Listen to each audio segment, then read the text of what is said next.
जय Hind and hello guys, स्वागत है आपका आपके अपने YouTube चैनल ज्ञानदेह होस्ट में। और इस वीडियो में मैं आपको बताने वाला हूं मध्य प्रदेश पब्लिक सर्विस कमीशन यानी कि MPPSC state service preliminary exam 2023 online form के बारे में कि कैसे आपको MPPSC प्री 2023 ऑनलाइन फॉर्म भरना है। तो आपको यहां पर स्टेप बाय स्टेप पूरी जानकारी दी जाएगी जिससे कि आप इस फॉर्म को बिना किसी मिस्टेक के भर पाएंगे। तो चलिए शुरू करते हैं गाइज। अभी जो वीडियो में देख सकते ये हमारी ऑफिशियल वेबसाइट jobsgyan.in है। इसका लिंक वीडियो के डिस्क्रिप्शन में दिया है। जैसे ही आप लिंक ओपन करते तो आपके सामने इस फॉर्म की जानकारी आ जाएगी, जहां पर आपको जानने को मिलेगा कि इसमें आपके 227 पद निकाले हैं जिसमें कि एज लिमिट 21 से 33 साल रखी गई है।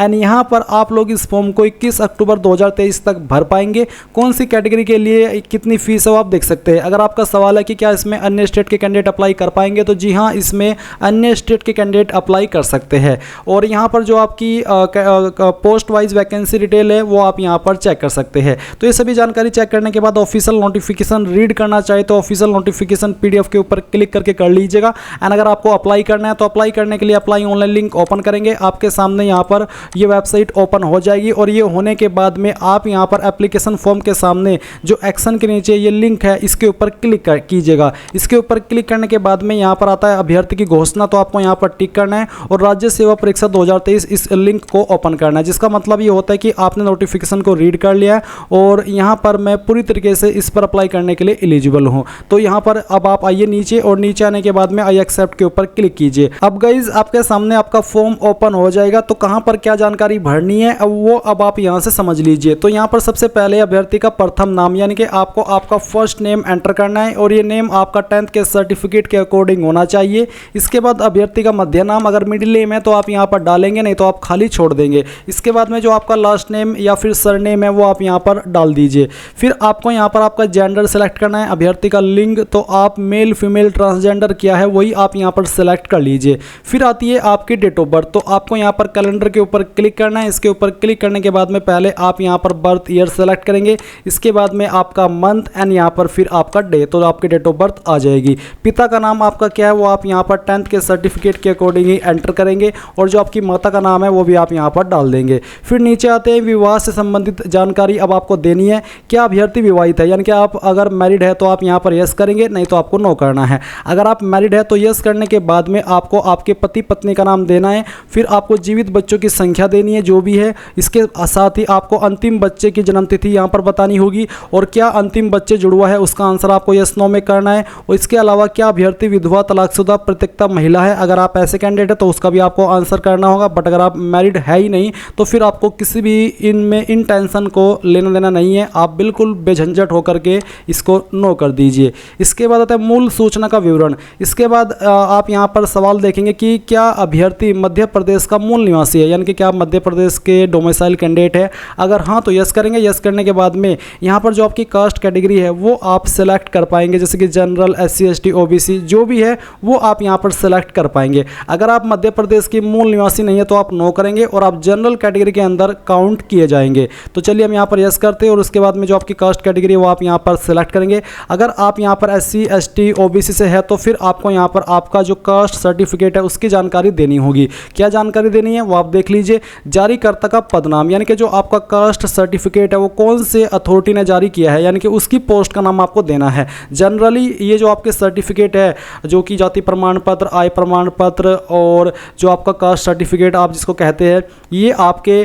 तहसीलदार, नायब तहसीलदार, मजिस्ट्रेट, CO, SDM इनके द्वारा जारी होते। तो इनमें से किस पोस्ट के अधिकारी ने आपका ये जो सर्टिफिकेट है वो जारी किया है उसकी पोस्ट का नाम आपको देना है। यहाँ पर जारीकर्ता का पदनाम पूछा तो आप उसकी पोस्ट का नाम लिखेंगे। आपके सर्टिफिकेट के ऊपर मेंशन भी होगा कि कौन से पोस्ट के अधिकारी ने आपका सर्टिफिकेट जारी किया है, वहीं से देख करके आपको यहाँ पर उस पोस्ट का नाम लिखना है। फिर यहाँ पर आपको जिले का नाम लिखना है कि कहाँ से ये जारी हुआ है, उस जिले को आप सेलेक्ट कर लेंगे। फिर जो आपका प्रमाण पत्र क्रमांक है, सर्टिफिकेट नंबर है वो आप डालेंगे और कब ये जारी हुआ है वो डेट भी आपको यहाँ पर सेलेक्ट कर लेनी है। इस तरह से जानकारी आपकी आ जाएगी। फिर आता है दिव्यांगता का विवरण। अगर आप विकलांग है तो आप यहाँ पर यस करेंगे, नहीं तो आपको नो करना है। ये फिर आपके सामने कोई भी ऑप्शन एक्टिव नहीं होंगे। बट अगर आप विकलांग है तो यस करने के बाद में आपको इन सभी बाकी के सवालों का आंसर करना होगा।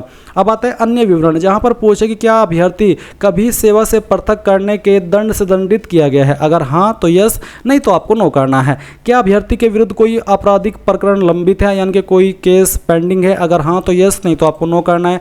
अगला सवाल है कि क्या अभ्यर्थी अयोग्य की किसी परीक्षा अथवा चयन की विवर्जित अवधि में है, यानी कि कोई अंडर प्रोसेस है, आपने किसी का फॉर्म भरा हो और आप वो का भी जो प्रोसेस है वो चल रहा हो। अगर हाँ तो यस करें, नहीं तो आपको नो करना है।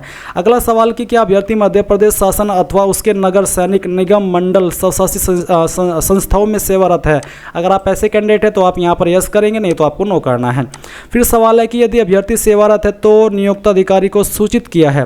अगर हाँ, ये तो आपके सामने ऑप्शन एक्टिव है नहीं, अगर होगा तो आप इसका आंसर यस नो में कर दीजिए। इसके बाद सवाल आता है मध्य प्रदेश राज्य के रोजगार कार्यालय में जीवित पंजीयन का विवरण। तो क्या आपके पास मध्य प्रदेश राज्य के रोजगार कार्यालय में जीवित पंजीयन है। अगर हाँ तो यस, अगर नहीं तो आप नो करेंगे। और यहाँ पर आपको ये बोला है कि मध्य प्रदेश के मूल निवासियों को जीवित रोजगार पंजीयन आवेदन करते समय आवश्यक नहीं होगा, किंतु ऐसे अभ्यर्थियों को साक्षात्कार के समय मध्य प्रदेश के रोजगार कार्यालय का जीवित पंजीयन प्रमाण पत्र प्रस्तुत करना अनिवार्य होगा। यानी कि अभी के लिए तो आपका यहाँ पर रोजगार कार्यालय के अंदर जीवित पंजीयन यानी कि एक्टिव रजिस्ट्रेशन होना अनिवार्य नहीं है, बट जब आपका यहाँ पर इंटरव्यू होगा तो उस वक्त तक आप ये रजिस्ट्रेशन करा लीजिएगा रोजगार कार्यालय के अंदर, तब तक की आपको छूट दी गई है। तो यहाँ पर अगर आपके पास अभी है तो आप यस करके आपका पंजीकरण क्रमांक जारी करने वाले जिले का नाम सिलेक्ट कर लीजिए एंड इसके बाद में पंजीकरण क्रमांक डाल दीजिए, कब आपने ये जारी किया है कराया है, यानी कि किस दिन आपने रजिस्ट्रेशन कराया था वो डेट आप सिलेक्ट कर लेंगे और ये जानकारी आपकी इस तरह से भरी जाएगी। अगर नहीं है तो आप नो कर सकते हैं। फिर आता है क्या अभ्यर्थी मध्य प्रदेश के भूतपूर्व सैनिक है। अगर हाँ तो यस, नहीं तो आपको नो करना है। अगला सवाल है आयु सीमा में प्रोत्साहन स्वरूप दे छूटों का विवरण। क्या अभ्यर्थी मध्य प्रदेश शासन द्वारा अनुसूचित जाति, अनुसूचित जनजाति एवं पिछड़ा वर्ग कल्याण विभाग की अंतर्जातीय विवाह योजना के अंतर्गत पुरस्कृत है। अगर आप ऐसे कैंडिडेट हैं तो आप यहां पर यस कीजिएगा, नहीं तो आपको नो करना है। क्या अभ्यर्थी विक्रम अवार्ड सम्मानित खिलाड़ी है। अगर हाँ तो यस, नहीं तो आपको नो करना है। अनिवार्य शैक्षणिक अर्हता का विवरण, क्या अभ्यर्थी स्नातक है यानी कि क्या आप ग्रेजुएट है। अगर हाँ तो यस करेंगे, नहीं तो आपको नो करना होगा। वैसे अगर आप नो करते, अगर आप ग्रेजुएट नहीं है तो फिर तो आप इस फॉर्म को भरने के लिए एलिजिबल ही नहीं है। सवाल अगला आता है कि क्या अभ्यर्थी स्नातक अंतिम वर्ष में अध्ययनरत है। क्या आप फाइनल ईयर के अंदर है। अगर हाँ तो यस, नहीं तो आपको नो करना होगा। बेसिकली अगर आप पहले वाले ऑप्शन में नो करते हैं तो फिर दूसरा आपके सामने ऑप्शन एक्टिव होगा। अगर आप पहले में यस करते हैं फिर आपके सामने ये ऑप्शन एक्टिव नहीं होगा, क्योंकि आपने ऑलरेडी आपकी ग्रेजुएशन कर ली है। अब आते हैं शैक्षणिक विवरण। तो यहाँ पर सबसे पहले आपको 10th की इन्फॉर्मेशन देनी है। तो उत्तीर्ण परीक्षा का नाम, तो यहाँ पर आप 10th लिख दीजिए। इसके बाद प्रणाली, किसके अंदर आपके नंबर है, ग्रेड, CGPA या फिर डिवीजन। तो कोई भी एक यहाँ पर रीजन आप सिलेक्ट कर लेंगे। जैसे कि डिवीजन अगर आप सिलेक्ट करते हैं तो फिर आप यहाँ पर जो आपके विषय है आप 10th वाले सब्जेक्ट में ऑल जनरल सब्जेक्ट लिख दीजिए, क्योंकि ये जो ऑप्शन है मेनली इस वाले 10th वाले सेक्शन पर लागू नहीं होता है। इसके बाद पूर्णांक, तो पूर्णांक कितने थे वो आप यहाँ पर डालेंगे और कितने उसमें से आपको नंबर आए थे वो आप यहाँ पर डालेंगे प्राप्तांक के अंदर। परसेंटेज आपकी कैलकुलेट कर ली जाएगी। डिवीजन आपको सेलेक्ट कर लेनी है। जिनकी 60+ % होती है उनको फर्स्ट डिवीजन के अंदर रखा जाता है एंड जिनकी 45 से लेकर के 59 के बीच में होती है उनको सेकंड और उससे कम वाले को थर्ड डिवीजन में। तो जो भी डिवीजन है आप बताए गए इंस्ट्रक्शंस के अकॉर्डिंग वो आप सेलेक्ट कर लेंगे। फिर आते हैं बोर्ड या फिर संस्थान या फिर विश्वविद्यालय आर्मी डिवीज़न का नाम। तो बेसिकली आपको यहाँ पर आपके बोर्ड का नाम देना है कि कहाँ से आपने आपकी 10वीं की है, उस बोर्ड का नाम आप लिख देंगे। किस साल के अंदर आपने पास किया वो साल आप यहाँ पर डाल देंगे। प्रमाण पत्र में अंकित रोल नंबर, तो जो भी आपका 10th का रोल नंबर है वो आप यहाँ पर डालिए। फिर आपको यहाँ पर 12वीं की इन्फॉर्मेशन देनी है। तो आप सेम वे में यहाँ पर आपकी 12वीं लिखेंगे, फिर बताएंगे कि किसके अंदर है। सब्जेक्ट के अंदर आपको बताना कि PCM है, PCB है, आर्ट्स है, कॉमर्स है, किससे आपने आपकी 12वीं की है। इसके बाद पूर्णांक आपको कितने नंबर आए थे वो आप यहाँ पर बेसिकली माफ़ी चाहता हूँ, यहाँ पर आपको टोटल नंबर डालने हैं और जो नंबर आपको उसमें से आए थे वो नंबर आप यहाँ पर एंटर करेंगे। परसेंटेज आ जाएगी। डिवीज़न आपको सेलेक्ट कर लेनी है। फिर आपको आपके बोर्ड का नाम यहाँ पर एंटर करना है, किस साल के अंदर आपने पास की थी वो साल यहाँ पर डालना है। फिर आपका यहाँ पर जो रोल नंबर है वो भी डाल देना है 12वीं का। इसके बाद आती है ग्रेजुएट। तो ग्रेजुएट यहाँ पर आपकी कौन सी क्वालिफिकेशन है उस क्वालिफिकेशन का नाम आप लिख देंगे, किसके अंदर आपके नंबर है वो आप बताएंगे। मैं डिवीज़न सेलेक्ट कर रहा हूँ। फिर यहाँ पर आपको बताना कि किस सब्जेक्ट के साथ में आपने आपकी जो ये क्वालिफिकेशन है वो पास की है वो आप यहाँ पर लिखेंगे। फिर आपको यहाँ पर जो आपके पूर्णांक है वो एंटर करने हैं, वो आप यहाँ पर टोटल नंबर डाल देंगे। उसमें से जो नंबर आपको आए थे वो आपको यहाँ पर डालने हैं। परसेंटेज आ जाएगी। आपकी डिवीज़न आपको सेलेक्ट कर लेनी है।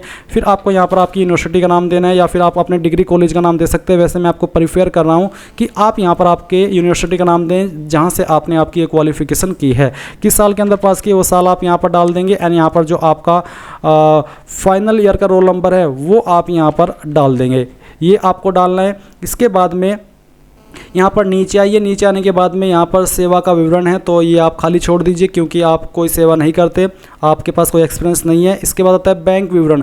अभ्यर्थी केवल स्वयं के बैंक खाते का विवरण ही देवे, किसी अन्य के बैंक खाते में भुगतान संभव नहीं होगा, यानी कि आपको आपके अकाउंट की इन्फॉर्मेशन देनी है। तो आप यहाँ पर बैंक का नाम लिखेंगे, कौन सा बैंक है आपका वो आप यहाँ पर लिख दीजिए। इसके बाद में IFSC कोड डालेंगे जो कि आपकी पासबुक के ऊपर आपको मिल जाएगा। शाखा का नाम, कहाँ पर आपकी शाखा है वो शाखा आप यहाँ पर डाल दीजिए। इसके बाद में शाखा का कोड क्या है वो भी आपको आपकी बैंक की पासबुक के ऊपर मिल जाएगा। खाता धारक का नाम आपको यहाँ पर डालना है और खाता संख्या आपको यहाँ पर डाल देना है। फिर उपरोक्त दी गई बैंक विवरण की पासबुक की मुख्य पृष्ठ की स्कैन, यानी कि जो आपका पासबुक है उसकी फ्रंट पेज की कॉपी आपको यहाँ पर अपलोड करनी है, जिसका साइज़ 200 KB से कम रहना चाहिए। इसके बाद यहाँ पर आता है वर्तमान पता, तो आपका जो प्रेजेंट एड्रेस है वो आप यहाँ पर लिखेंगे। आपको बताना है वर्तमान पते का प्रकार, hostel accommodation, house of relative, own house, rental house, जो भी है वो आप सेलेक्ट कर लेंगे। फिर वर्तमान पते के संदर्भ में आवश्यक दस्तावेज अपलोड करें, यानी कि यहाँ पर जिसमें कि ये जो आपका एड्रेस है वो एड्रेस दिया है वो ID आप अपलोड करेंगे, जैसे कि यहाँ पर कोई भी ID हो सकती है, passport, voter ID card, election commission photo ID, ration card, permanent driving licence, तो कोई भी एक ID आप यहाँ पर अपलोड कर देंगे। फिर आप यहाँ पर जो आपका एड्रेस है वो एड्रेस पूरा का पूरा यहाँ पर लिखेंगे। एंड जो आपकी स्टेट है वो भी आपको यहाँ पर सेलेक्ट कर लेनी है। फिर आपका जो डिस्ट्रिक्ट है वो आपको सेलेक्ट कर लेना है और अपना पिन कोड यहाँ पर डाल देना है। फिर नीचे स्थायी पता, तो अगर आपका परमानेंट और प्रेजेंट एड्रेस एक ही है तो आप यहाँ पर इसके ऊपर टिक कर देंगे। इसके बाद नीचे आएंगे, यहाँ पर आपको आपका फ़ोटो अपलोड करना है जिसका साइज़ 20 से 100 KB के बीच में रखा है। तो आप चूज फाइल के ऊपर क्लिक करेंगे और जहाँ पर भी आपकी फ़ोटो फाइल है वो आपको सेलेक्ट करनी है और यहाँ से आपको ओपन करना है। ओपन करने के बाद में इस तरह से आपका फ़ोटो आएगा, तो आप यहाँ पर इसको टिक कर दीजिए कि मेरा फ़ोटो सही है। इसके बाद आपका जो सिग्नेचर है वो आप अपलोड करेंगे एंड यहाँ से इसको ओपन कर लेंगे, तो आपका साइन इस तरह से आ जाएगा। फिर नीचे आएंगे, यहाँ पर आपको आपका मोबाइल नंबर डालना होगा, अपनी ईमेल ID देनी होगी। यहाँ पर आपको डिक्लेरेशन पर आई एग्री पर टिक करना है, इसके ऊपर टिक करना है बेसिकली। फिर ये वेरिफिकेशन कोड डालिए एंड सभी जानकारी चेक करते हुए नेक्स्ट के ऊपर क्लिक कीजिए। अब गाइज यहाँ पर आता है परीक्षा शहर का विवरण, यानी कि जो आपका एग्जाम सेंटर है वो कहाँ पर रहेगा। तो यहाँ पर ऑटोमेटिकली 2 चॉइस दी गई है, परीक्षा शहर का पहला विकल्प और सेकंड विकल्प ऑटोमेटिकली यहाँ पर भरा हुआ है। और यहाँ पर परीक्षा शहर केंद्र आवंटन के संदर्भ में आवश्यक अनुदेश यहाँ पर दिया गया है, आप यहाँ पर इसको पढ़ लीजिए और इसके अकॉर्डिंग अब आपको यहाँ पर सबमिट पर क्लिक करना है।